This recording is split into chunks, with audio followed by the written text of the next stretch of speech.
अस्सलाम वालेकुम। आपको दरिया सतलुज की सैर करवाते हैं। यहाँ पर कभी दरिया फुल हुआ करता था, आजकल सिर्फ मिट्टी ही मिट्टी होती है।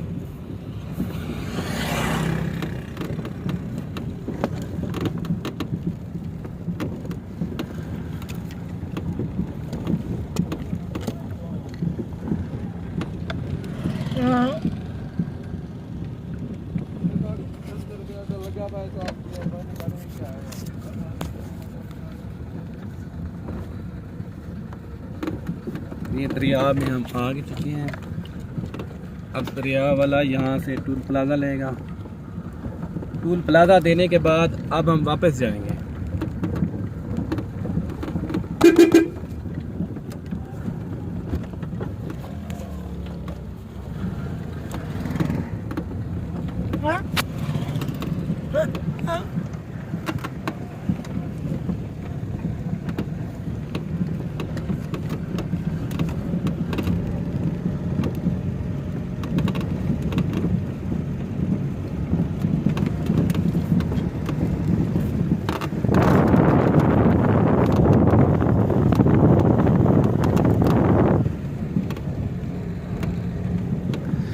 दरिया सतलुज फ़िलहाल पानी की कमी की वजह से खुश्कसाली है, तो कुछ ही दिन बाद इंशाल्लाह दरिया में फिर पानी आ जाएगा।